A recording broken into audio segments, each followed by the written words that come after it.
Well, we have some extremely positive news for you today. Robert F. Kennedy Jr. just rejected a major UN push for the control of global health, and it has seriously positive implications for America. Just to give you a rough idea, this was at the fourth high-level meeting of the UN General Assembly on the prevention and control of non-communicable diseases and the promotion of mental health and well-being. And the declaration that RFK Jr. rejected would have mandated digital surveillance of all citizens, dictated tax policy to sovereign nations, given corporations direct policy control, created interoperable tracking systems, and used climate change to justify health tyranny. We want to play you that full announcement here. Take a listen. We launched the Make America Healthy Again agenda to confront the root causes of chronic disease, especially for children. We put nutrition, physical fitness, and responsible medicine back at the center of health. That's why we're calling out the truth. Ultra-processed food is driving chronic disease. America has the highest chronic disease burden on earth. This is both a public health crisis and an economic crisis. We now spend 90% of healthcare costs, about $4 trillion a year, on chronic disease. It's also a national security crisis. 7 out of every 10 American children cannot qualify for military service.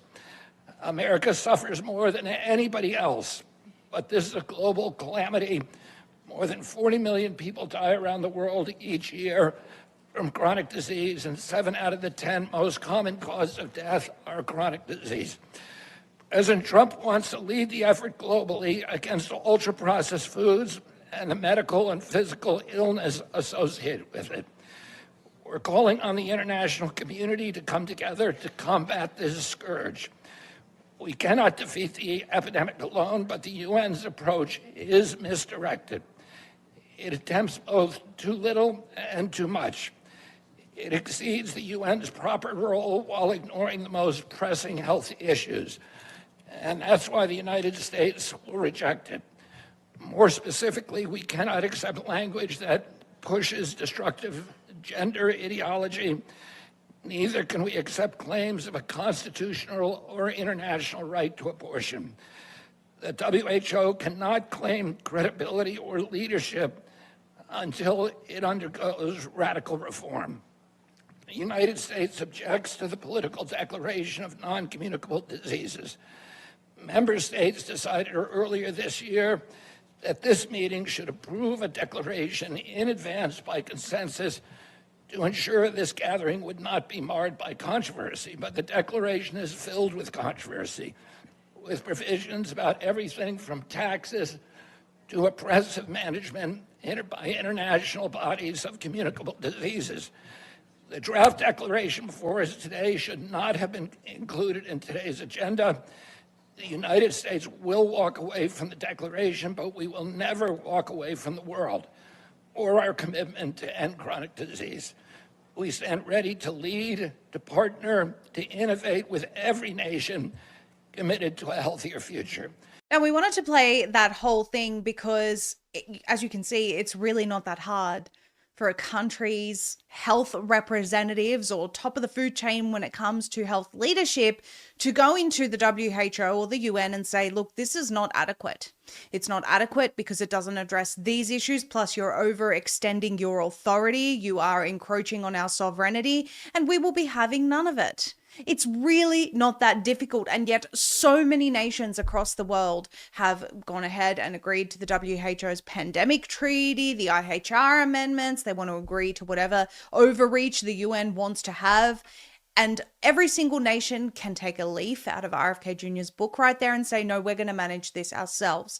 And whilst I do have my criticisms of the injection of Palantir into all of these systems, and you all have heard us talk about those things, ultimately, the first step is removing every country being involved in these international bodies that are not elected, wanting to have centralized control over their countries and have it managed inside their own countries respectively. And of course, there needs to be pushback against some of these biotech companies and surveillance companies in the US. That still stands.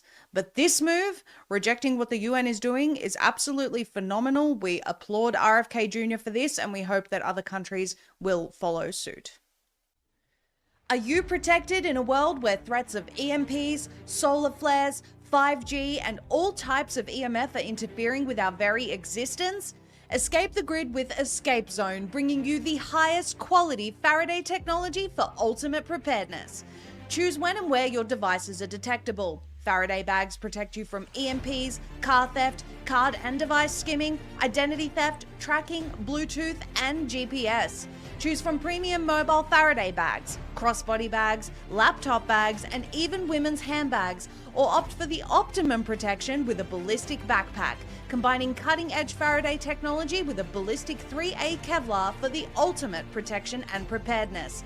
Now you can also protect from EMF with their top-notch EMF beanies and blankets, shielding you from some of the most harmful frequencies in our environment. Whatever your needs are, Escape Zone has you covered, and their range is perfect for personal use, family use, or even as a gift for someone you truly care about. Visit escapezone.com/pulse and protect you and your loved ones today. That's escapezone.com/pulse.